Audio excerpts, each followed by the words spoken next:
Hey, what's going on guys? My name is RAMPAGE and welcome to my Wolfenstein the New Water benchmark for PC. My system specs are as follows. An Intel Core i5-2500K clocked at 4.5 GHz, 16 gigs of Kingston HyperX, 1600 MHz RAM overclocked to 1866 MHz, an Asus GTX 770 further overclocked as well, and an RM850 power supply, or a Corsair RM850 power supply. So let's get into the settings that I'll be using for this benchmark. Full screen monitor 1, because I don't have a second monitor apart from my TV, but I'm not going to use that.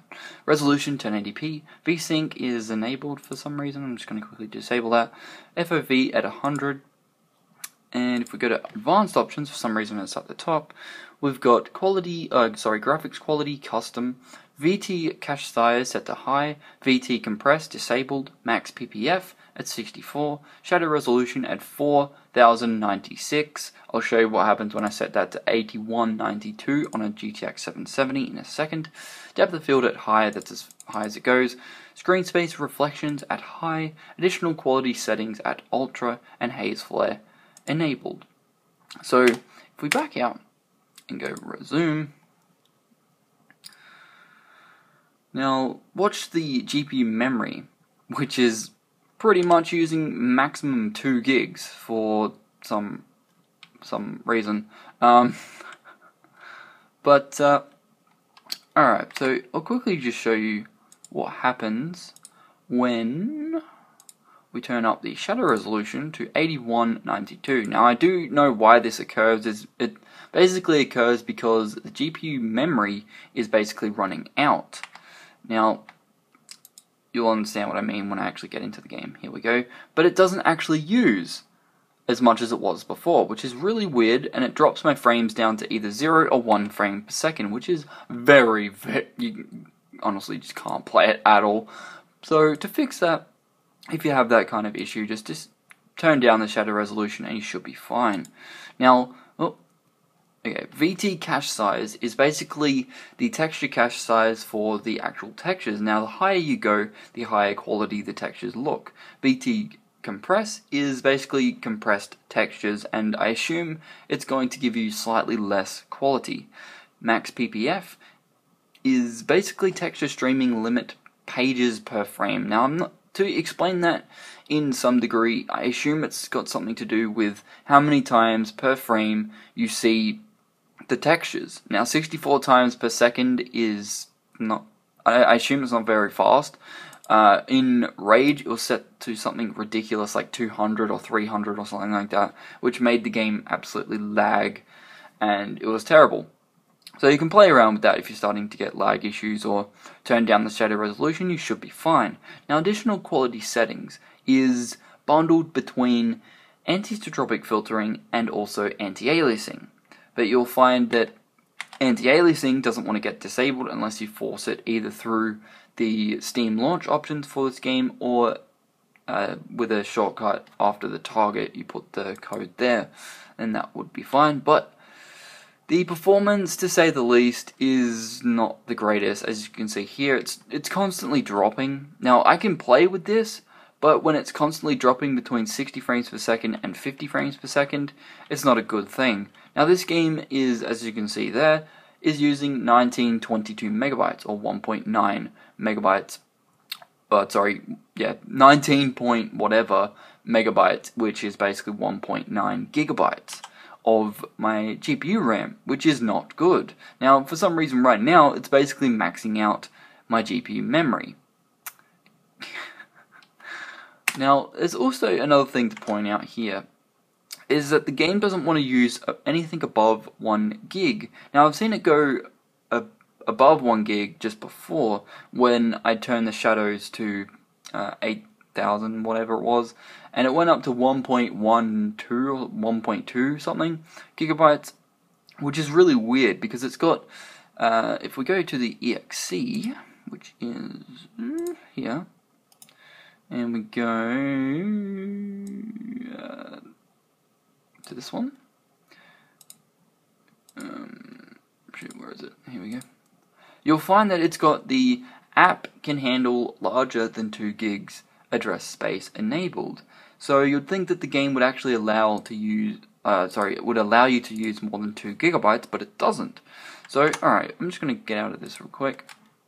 Another thing that was quite weird is Config Dot Cfg. Now this file is automatically generated once you've changed the settings and whatnot. So to find this, you want to go to your users folder, your name, saved games, MachineGames, Wolfenstein, the New Order, and then base, the base folder, and look for Config Dot Cfg.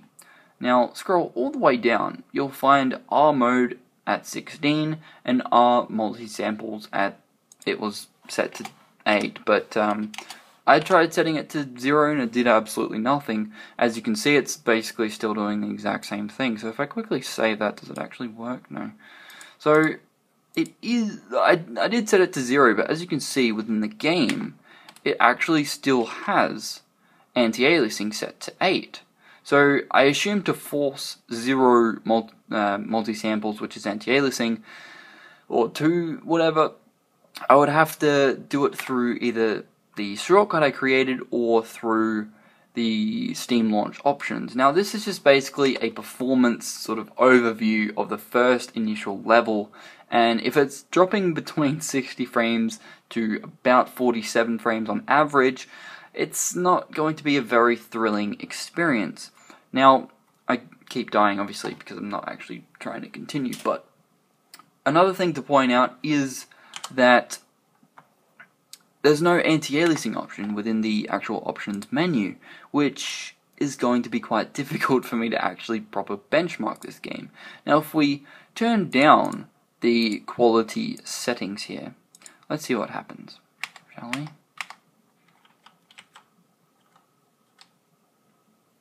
Nothing. No anti-aliasing has been disabled. So why am I using nearly 2 gigs of memory?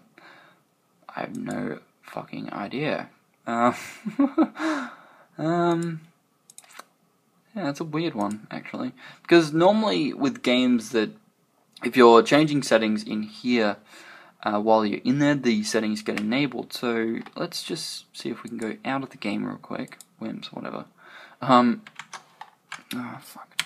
For some reason, when you try to close it, it just freezes up and doesn't actually get out of the game for some reason, which is really quite strange. So if we go, I'll just quickly delete this file here. Don't save, delete, and then we can restart the game again through the shortcut.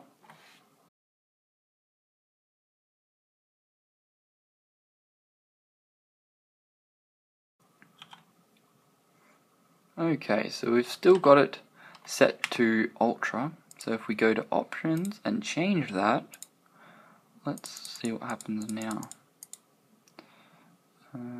Yeah,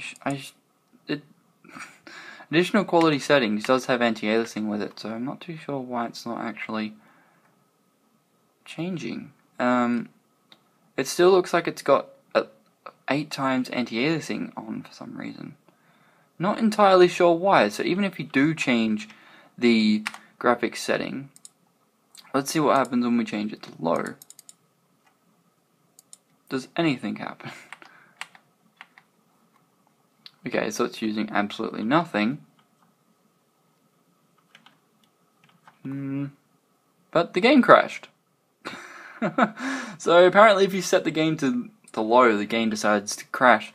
Now this has just been my benchmark video for Wolfenstein the New Order. Sorry, I just forgot what the name was. And if you were planning to actually buy the New Order, you're going to have to waste 40 gigabytes on this game, and if you're not buying the disc version, it's going to probably use 40 gigs of your bandwidth if you're, you know, in a region that actually has bandwidth caps and stuff like that, like I do within Australia. I hope you guys have enjoyed this video. Please don't forget to rate, comment, and subscribe for more benchmarks and my future playthrough. See you guys in the next video.